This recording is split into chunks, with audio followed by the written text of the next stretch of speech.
ध्यायतो। आइए दोस्तों, 62वां श्लोक पढ़ते हैं। ध्यायतो विश्यान् पुंसः संगस्ते षु जायते संगत संजायते कामः कामात् क्रोधो अभिजायते। भगवान श्री कृष्ण हमें बहुत ही लाइफ के बारे में बहुत ही सुंदर बातें बता रहे हैं, जिससे हमारी लाइफ की समझ बहुत अच्छी बढ़ेगी, कॉन्शियसनेस हमारी बढ़ेगी, हम आत्मा के लेवल पे जीना स्टार्ट करेंगे, ज़्यादा से ज़्यादा चेतन होंगे इसके कारण, और हमारी जड़ता, हमारी इग्नोरेंस खत्म होगी। वो यही समझा रहे हैं कि इंद्रियों के विषयों का चिंतन करते हुए मनुष्य उसमें आसक्त हो जाता है।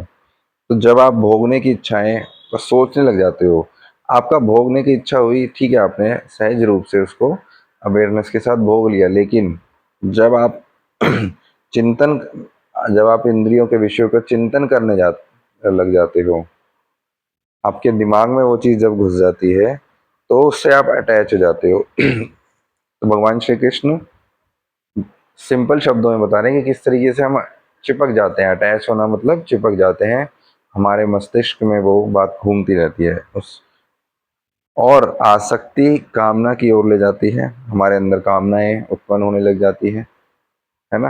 मन हमारा बहुत ही जो हमारा मन है वो उन कामनाओं के वशीभूत हो जाता है, जकड़ जाता है उन कामनाओं में, सहज रूप से नहीं जी पाता, और कामना से क्रोध उत्पन्न होता है। अगर कामनाएं पूरी ना हो और उसको पूर्ण करने में हमें क्रोध का उत्पन्न होता है, फिर आगे कृष्ण जी हमें यही बताते हैं कि किस तरीके से क्रोध हमारी निर्णय लेने की शक्ति को क्षीण कर देता है और हमारी स्मृति विभ्रमित हो जाती है।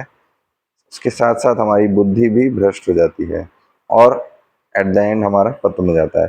तो भगवान श्री कृष्ण हमें यही कह रहे हैं कि जो भी हमारे विषयों का जब तुम चिंतन करने लग जाते हो, आप विषयों को भोग लो, सहज रूप से भोग लो, आपका इच्छा हुई, आपके सामने आया, भोग लिया, लेकिन ये जब आप चिंतन में डूब जाते हो उसके, आपके दिमाग में वही चीज़ जब चलने लग जाती है, तब आप उससे आसक्त हो जाते हो और आपकी सहजता, आपकी निर्मलता नष्ट हो जाती है, और एट द एंड क्रोध उत्पन्न होता है। क्रोध से तुम्हारी बुद्धि भी नष्ट हो जाती है, और एट द एंड तुम खुद ही क्षीण हो जाते हो, तुम्हारा खुद ही पतन हो जाता है।